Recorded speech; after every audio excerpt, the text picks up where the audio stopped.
You're listening to Natural Resources University.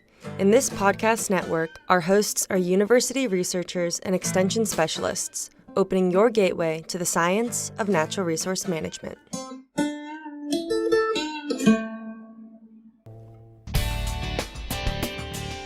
Welcome to Deer University, the podcast of the Mississippi State University Deer Lab. I'm Bronson Strickland. And I'm Steve Damaris. We're both lifelong hunters, deer biologists, professors of wildlife management, and co-directors of the MSU Deer Lab. We explain the latest research, including our own work and that conducted elsewhere. So if you're interested in deer biology and management, this is your podcast. Every decision you make is a step in your management program, and we give you the knowledge to make every decision count. Welcome back to the Deer University podcast. This is Bronson Strickland. Steve Damaris is traveling today. He will not be joining us. He is a grandfather now, and so he is off to Texas to see a young'un. But I'm joined today by Mitt Wardlaw, and I've been really excited about having this podcast because I think Mitt has really, I guess the best way to say it is he has really experimented and refined a system that I think the listeners are going to be very interested in. And in short, it is a system where we are putting both cool season and warm season forages in the exact same plot. And so as we've talked about for years and years, the importance of warm season nutrition and how that has really elevated people's game, adding warm season food plots to the mix when deer need it the most, both bucks and especially does. Mitt has developed a system where in the same space he is able to have both cool season and warm season. So Mitt, before we get talking about food plots and what you're doing, if you don't mind, give us just a little bit of background about you and how you got interested in this system. Sure. Good morning, Bronson. Yeah, that was an awful kind introduction. Really, probably say it a different way is I've eliminated through just the process of what doesn't work, and so I'm certainly not scared to try different things on the farm to try to create that sustainable habitat, sustainable forage production system. And so I've tried a lot of different things over the course of several years to develop this, what you call a system. But to my background, I'm a graduate here at Mississippi State in the agronomy program. I worked for Dr. Alan Blaine as a soybean specialist at my stint while I was, employed by Mississippi State. And then broke off from Mississippi State to start with two other co-founders, the Alan Blaine and then my buddy Brian Ward, started a consulting company, ag consulting company, here based in Mississippi, and we're in Arkansas and Louisiana too. And so we've got a lot of experience, a lot of years under our belt from a crop consulting standpoint, doing it professionally for growers to advise them on how to be more profitable on their acreage. And so we're helping our growers with, management decisions, variety selection, fertility program, disease, insect, weed management, irrigation scheduling and timing. And so if it's a limiting factor, that's what we're out there trying to look for. And so we've adopted some of those practices and techniques on my personal farm, trying to increase forage quality and habitat quality. Gotcha. I think the bottom line is that you know what you're doing. You do this professionally, and so it can go beyond just a soil test. That's where we always start in addressing those issues. But you also provide guidance to producers about other ways as well. I think you have a program where you're even doing treatments within the field, not treating a field uniformly, but you're really taking it, I guess, to a next level of precision and how they can maximize yield and maximize profits. Right. Is that fair to say? Yeah, it is. We have technology in a traditional row crop system that we can establish what we call learning blocks. And so we can sprinkle those randomly throughout the field And then through the technology on the combine yield monitors, we can associate that practice with a response in yield, either up and down, which then goes to profitability. And so it allows us to be able to see and quantify the different practices that we're doing and what's working and what's not working. Gotcha. So before we get in, we need to come up with a catchy name, by the way. I've been trying to think, we're riding over here, I was like, does this need to be the 24/7 system, 24/7, 365, but we'll come up with that. And then we'll patent it. How about that? That'll help you. Let's start more simply, though. You also deer hunt. I do. So you are an antler aficionado. You chase antlers and you're wanting to maximize age, maximize Boone and Crockett score. That's one of your targets on your farm. Right. So that's kind of the goal of the nutrition is for deer quality, antler production, and so forth. Let's start more simply, though. When you go to some place, let's say you're hunting on a buddy's lease, farm, wherever, what do you see as the biggest food plot problems when you're so let's get away from the production ag. You're just going out there and it's a typical plot with wheat and a clover and a brassica. What issues that stand out to you as being problematic? Yeah, most commonly. Yeah, and I have this same struggle on my own farm. But the places that we choose to put these food plots oftentimes is out of convenience and not necessarily on the best soil type, best drainage. That's always are the most limiting factors, generally speaking. Fertility can be, depending on where we decide to put the food plots. A lot of times, depending on what part of the country you're in, the food plots are kind of in a stepchild, hidey-hole place that traditionally aren't as productive places. And so those types of things can limit, production, and then timeliness of planting, fertilizer liming, things like that can all be limiting factors. Gotcha. But one of the things I see, is the plot's too small. Yep. You've got the size of the plot relative to the number of mouths feeding on it. And, there's a lot of people can't do a thing in the world about that because they lease the land. And my advice for that is, number one, harvest more deer. Number two, you better get that soil test and you better start optimizing your fertilization and so forth so that you can grow more, pounds per acre. Right. But you really don't have a choice with that. Okay. So I was impressed a few years ago, Mitt, where went to your farm and took a look at the system you had going. And what I saw that time of year was that in one field you had a standing crop of corn. I don't remember the exact acreage, but several acres of standing corn. You also had adjacent to it several acres of standing soybean, standing bean. This was in about December of the year.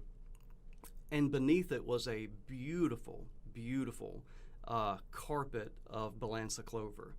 And so we started talking more about your system. And from a deer attraction standpoint, if you think about it, I don't know if you can get much better, because in that system you have standing beans, meaning carbohydrates, meaning energy, standing corn, which there's no better, really more attractive source of carbohydrates and energy for deer. And then underneath it growing is protein, a high quality clover. So you're really providing everything, most everything a deer needs in that plot. And so the question back then, and we'll go over today, is how did you get that started? What are going to be equipment needs and so forth to make this system happen? So why don't we start with, if you had a vision to give this a try, what do you do with the cool season planting to get this going? Yeah. And so that would be the place that you would start. And so to back up just a little bit and give you a little bit of background why I even had this thought, I've got a farm here back east of Starkville, Mississippi, just north of Artesia, that was enrolled in CRP nearly the entirety. And so as it started coming out of CRP enrollment, I started putting some of it back into open ground, old field management, starting to incorporate my food plots a little bit bigger in size, and then had the desire to start doing some summertime crops, the corn and soybeans. And so nothing that I'm doing out there is an income earner. I don't harvest any of the crops, and so I don't have an unlimited budget. So obviously I had to start thinking about ways that I could do that sustainable. And so that's when I started thinking about, all right, what are some ways that I could maybe maximize the nutrient redistribution, where I don't have to put all those expensive inputs in there from a weed control standpoint and fertility. What could I start thinking about or doing? And I know in production row crop, cover crops are a hot topic right now, and for a lot of good reasons. And so what could I do to incorporate the cash crop with a forage crop that was desirable for deer preference, and incorporate not only a cover crop but also a companion crop in season with my what we traditionally call a cash crop, whether it be a summertime soybeans or corn.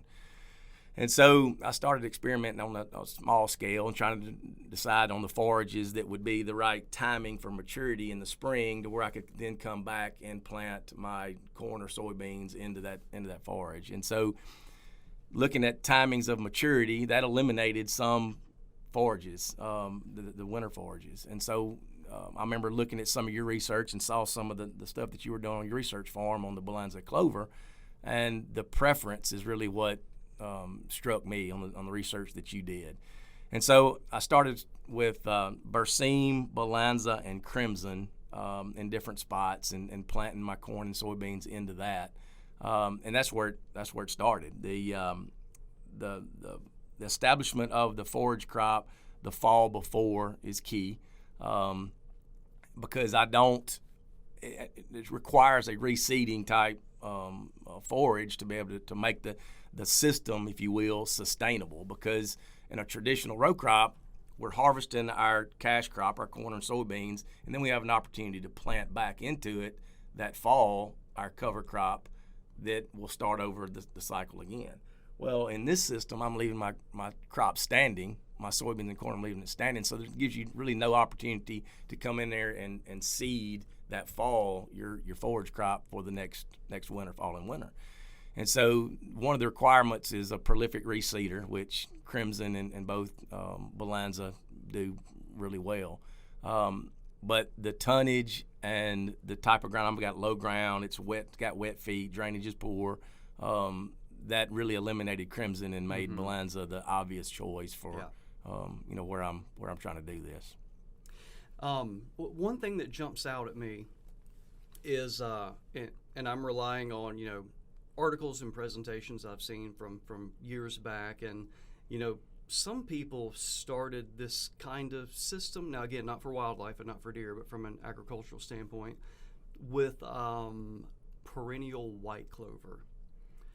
With your, and one of the problems I see with that is, with perennial white clover, it's going to be more difficult for your warm season planting, because you're dealing with live biomass, let's just say in April or May.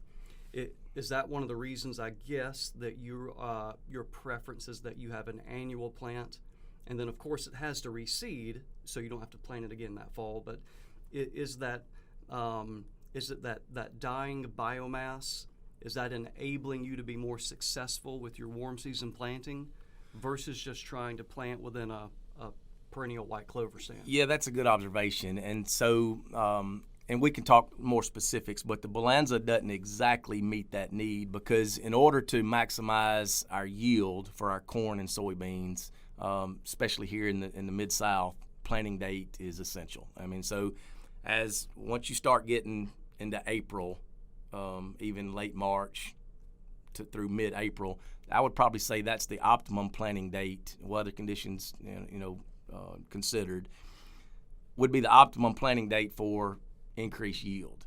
And every day you get both corn and soybean? Both corn and soybeans. Probably soybeans, I would lean more toward early April to mid-April. Once you start getting into the 1st of May and later, you'll start seeing a yield reduction. So I'm interested in maximizing the yield per acre. So I really want to hedge my bet toward an earlier planting date. Well, Balanza doesn't mature until, say, end of May, 1st of June, and so really you're from my production system, I'm in the same situation as if I was managing a perennial.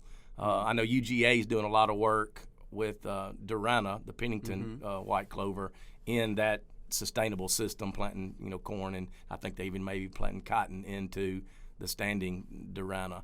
And so I'm in that system also. And so then it kind of pits you back into, all right, how do I manage that green forage to maximize that planting date? And so, I've tried some different, tools and techniques with that, from a roller chopper to, banded herbicides to strip tillage to, I've tried it all.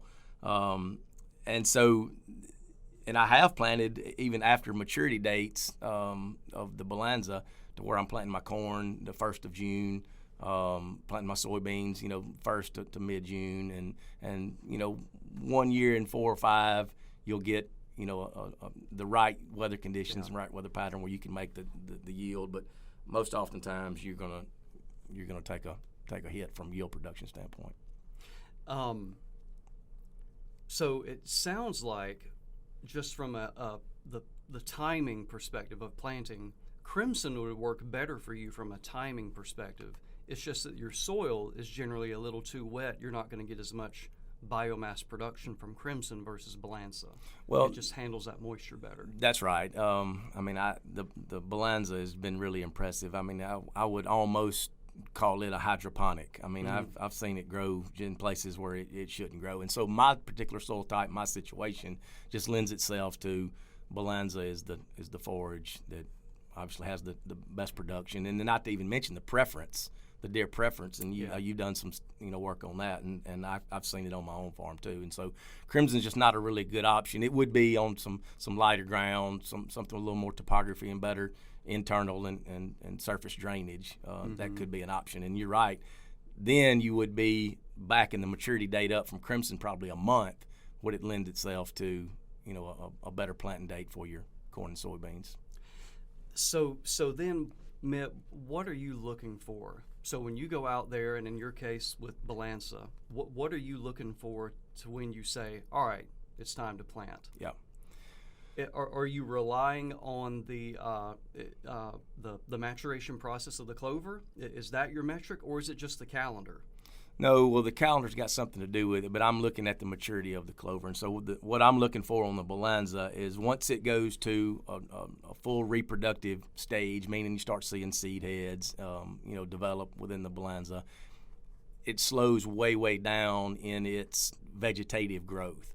And so what you don't want to do is plant your summer crop into a actively vegetatively growing forage that could act as competition to your young seedlings coming up. And so if you can time that to where you're planting your summer crop into actively reproductive stage forage, oftentimes you don't have to worry as much about vegetative growth competing with, depending on the type of practice that you're doing with your planter. And so we can talk more about that too. But that's really what I'm looking at, is the maturity, and that really happens with Balanza specifically. You can get away with maybe the second week of May in our area. Okay. The planting date. So still a little bit on the late side, but the tissue of the Balanza has started to senesce. Correct. It started to brown up, yellow up, etc. And often with that, I use with people trying to picture what it looks like. It looks about 7 days after you've sprayed it with glyphosate. Right. That's kind of the look that it has.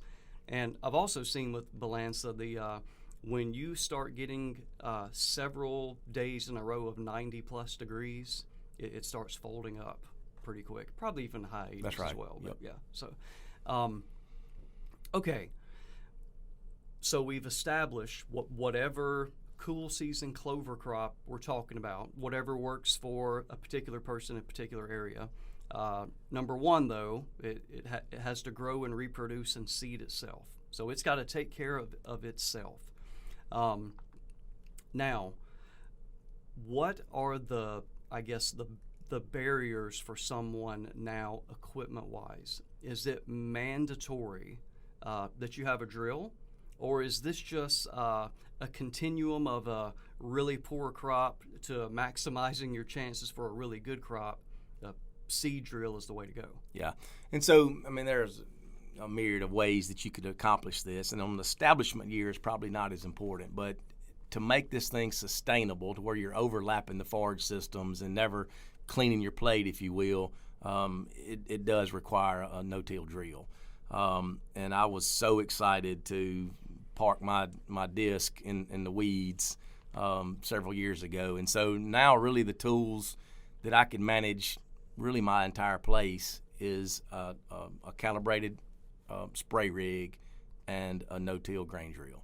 And so with those two tools, I can manage all my food plots, year-round, summer, fall, all the blends. That's really been.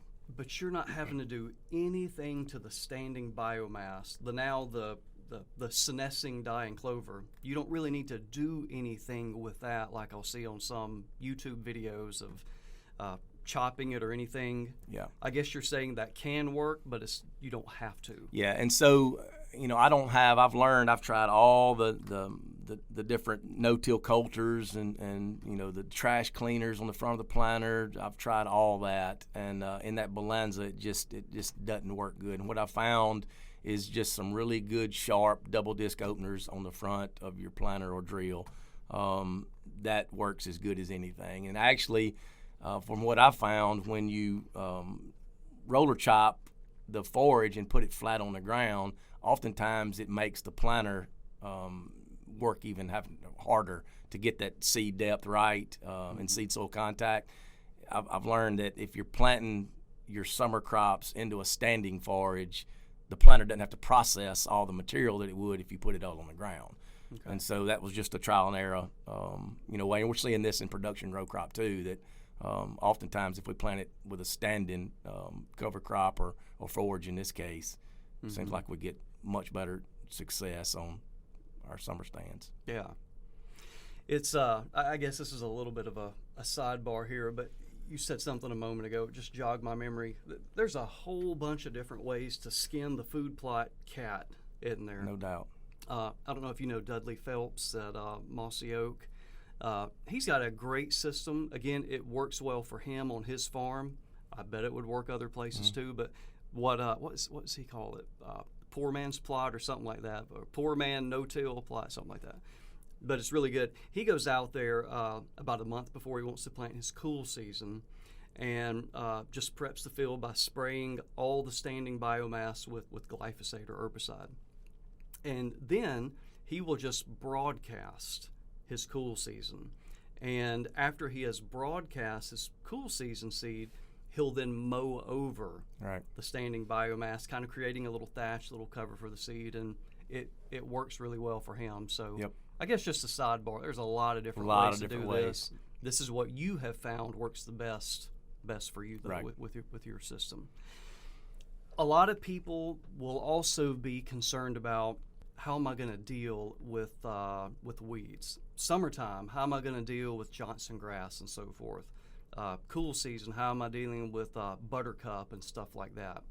And I'm guessing whether a tractor or ATV, you can either spot spray or treat the whole field depending on the extent of the weed issue. Yeah.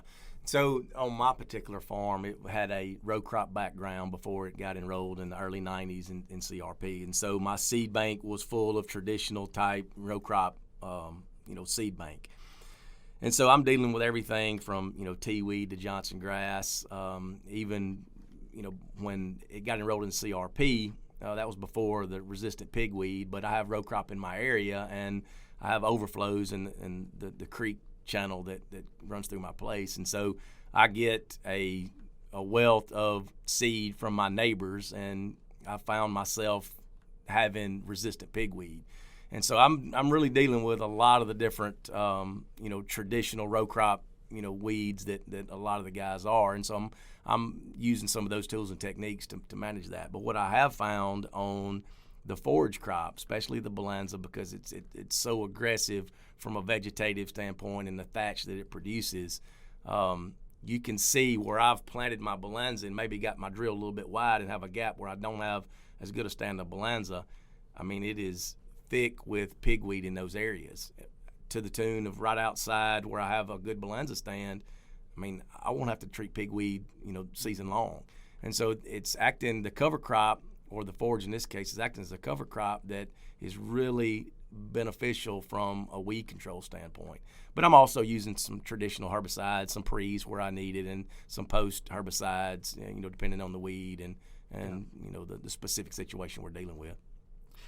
Everything's on the table. Yeah, always. And year to year, it's a different That's right. issue, yeah. Which reminds me, not only it is the neighbor in the creek bringing in some pigweed, it also brought in some pigs. It did. A few years ago. But I think you got that under control. I do. Right? I do. Good. What about, one of the things we talk about all the time of having a legume is, number one, for that crop, when you plant, you don't need the nitrogen inputs. How is having a legume in the ground, in your case balanza, before you plant corn, how is that impacting the need for a nitrogen input for you? Yeah, and so my rotation, the way that it is, I'm trying to establish my balanza every single fall, and then I'll rotate a soybean corn rotation for my summertime crop. So in essence, I'll have 2 legumes ahead of, well, actually 3 if you count 2 years of balanza, and then a summer of soybeans, and then following the next year with corn. So it'll be 3 crops of a legume to every 1 year of corn planting that I have. And I've done some, nitrogen work on my place, looking at different rates of nitrogen against a 0 rate. And I'll lose a little bit of yield, but again, from the sustainability standpoint and trying to watch and make sure this thing is within budget of what I'm trying to accomplish, because like I said, it's no income produced. It's all, I leave everything standing for forage production and to feed the wildlife. And I didn't see enough noticeable difference between a nitrogen application to no nitrogen application in this system. I took a little bit of yield reduction, but not near enough to warrant a nitrogen application, in season on corn. So the system is really working well. It's a sustainable. I've reduced my inputs from a herbicide and fertilizer, standpoint. One thing you got to keep in mind, I did pull a soil sample and addressed any issues that I needed to get up to speed, up to a baseline, if you will, such as pH, or if I had any P or K issues, I would address those on the front end. But since then, I'm on the 5th year, and it's been sustainable with no additional fertilizer. No fertilizer inputs in 5 years. Yep. Man, that's incredible. And it looks like the deer like it pretty well, too. Looks like it. All right, so now what happens, Mitt, when you're in a more typical situation to where I just don't have the acreage to grow beans? Probably not going to be able to grow corn either. I've got small acreage and I got a lot of deer. I know you haven't experimented with this, but just based on your expertise, do you see a cowpea or a lab or one of these other Alice clover? Do you see some of these other warm seasons as being a candidate? Absolutely, and I'm having to actually experiment with some of that now. So when I first bought the place, and no disrespect, but I've got a lot of Louisiana friends, the Cajuns, and the guys that had the place before I bought it were renting the ground for hunting, and all my Louisiana buddies, they know this to be true. They have a lot of bullets and big coolers, and so they indiscriminately shoot. And they did a number on the population. They did a number on the population. So when I first bought the place, I could get away with growing some of the smaller fields, and what I call smaller, 3 to 5 acres in size in soybeans, and I could have, by July, I could have, chest-high soybeans. Well, fast forward 5 years later, we've taken the gun off the place. Our population has really, really exponentially grown, and so now where I could get a 3-acre soybean field up to chest high, now it may be shin high at maturity. And so I'm having to experiment with some of those things too. And so what I've been doing as of late is just increasing the size of my soybean fields, or eliminating the smaller ones and only planting the big ones in soybean production. So actually I am experimenting now with, all right, what can we do that will be more tolerant to grazing or overgrazing, if you will, for some of the smaller in season summertime plots that I could keep my rotation going, but maybe not where it's conducive for soybean production. One, I don't think you've tried deer vetch, have you? I have tried deer vetch. You have? Yeah. The only downside of deer vetch is the seed's really expensive, but it worked well. I mean, it handled the forage as far as the browsing, handled that even on the smallest plots that I planted much better than soybeans. So do you? So one of the knocks, every plant has a trade-off. One of the things about deer vetch that's not as ideal, it's kind of later maturing. Right. Where you have something like a soybean, it's June, it is growing like crazy. You're going to be into July really with deer vetch, which then may in a particular system that might allow you to use another clover. That might mean that now you could get into a balansa or berseem maybe, or maybe in some cases even a red clover might be optimal. But I guess I'm just thinking out loud with you of different options for people. I don't think most people are going to be successful with soybean just because of the size of the plot and doing deer. Yeah, so there's two timings that you're thinking about there. I guess you're thinking about the germination date or the planting date of your fall forage against when it's going to mature in the summer to plant your vetch. One thing about those prolific reseeders from a wintertime forage standpoint, they'll even with a late maturity like a deer vetch, that seed will be there in the seed bank, and so as soon as that summer crop starts to nest and dry down and mature, that's when you'll start seeing. As soon as daylight hits the ground, you'll start seeing the germination from your subsequent forages from seed production from the year prior. Has there been any downsides at all? Anything negative? Yeah, no, I can't really say negative. There's been some challenges, just getting the timings right with the forage maturity, with the planting dates. That's probably been the biggest challenge, and learning, the best ways to plant into those forage type systems without sacrificing plant stands and yield. That's probably been the best. But it's really been all up and up because I'm maximizing every acre of my food plots. That really they have a 365 forage quality to that. Yeah. So not many downsides. Just outside looking in, this is probably not going to work well for the people, which is probably a majority of people that go ahead and circle a weekend on the calendar 6 months out and say, this is a weekend we're going to go plant. Because you're checking on these things, every couple days, I suspect. When you're in town and so forth, you're looking where's it at, and then you can act on it when you need to plant. Versus just saying year in, year out, May 15th, we're going to do this because you don't know what the conditions are going to be that year. Right, and I actually got caught this year too because I have a day job too. This isn't my full-time gig, and so when you start talking about planting dates, especially in the spring in my part of the world anyway, you may only get 5 or 6 days the whole month of April that are even adequate to go to the field. And so if you're not ready on those days, and timeliness is everything. And I got caught this year where I was late planting on a lot of my corn and soybeans, and the yield suffered. I mean, no doubt about it. I didn't produce near the quality of corn and soybeans that I normally do because my planting date was so late. It's kind of like when you want to burn. You can't put it on a calendar. No. You got to go when the conditions are right to burn. But you also, Mitt, you have one big problem that's completely preventable that keeps you from being in the field a lot during the springtime. You're a turkey addict. I am. That's my passion. Well, Mitt, what else? I think we've done it justice.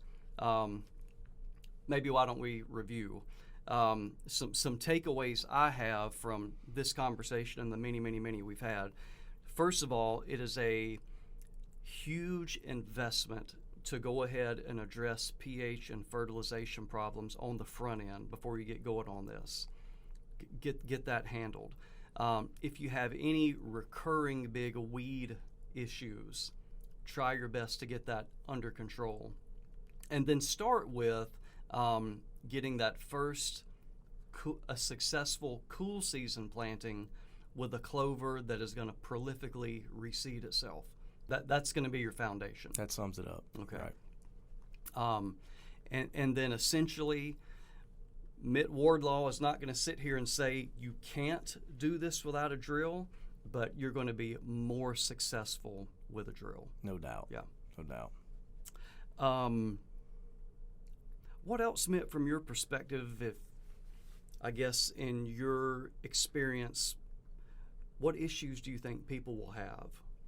Yeah, and so some of the frustrations that I had, early on from establishing Bonanza, let's say like a early to mid-September planting date, was the forage the first fall. It seems like in year 2, and it stands to reason because we're planting 10 to 12 pounds per acre versus, Bonanza clover can produce as much as 1,000 pounds per acre, annually in seed. And so that seed bank on year 2 lends itself to much more forage early in the fall. And so what I always did the first year of establishment was have a companion, wheat, oats, rye, something like that. Not ryegrass, but rye. Yes, not ryegrass.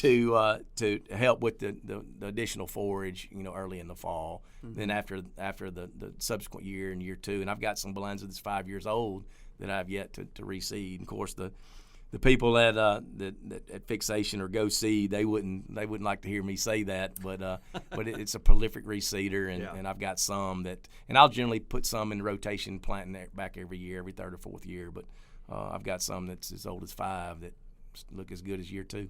Yeah. You brought something up as well. I'll take a stab at this, acknowledging that you're going to say you can't do that.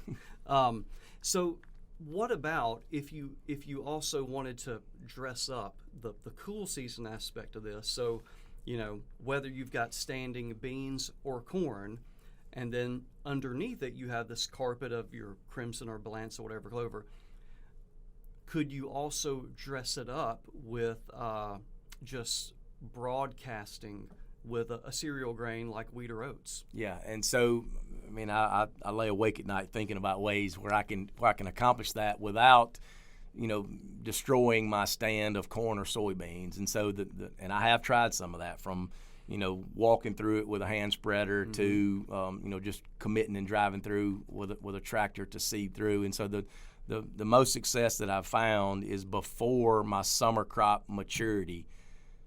Go ahead and seed it with, some type of annual cereal grain or whatever. And then when the soybeans start to senesce, or the corn starts to senesce, then you'll have, similar to what your guy you referenced to that was doing the bush hogging, after the planting, mm-hmm. same principle. Your seed will be there, and so it'll be in that mulch for when the appropriate time and the weather pattern's right and sunlight starts hitting the ground. You'll get that germination. So it's not a problem getting that cereal grain seed out that early? Well, when I'm saying that early, I'm planting really late maturity groups on my soybeans, and so I'm not reaching maturity until on up into September, approaching October. Oh, okay. Yeah, and so it still gives you time. All right.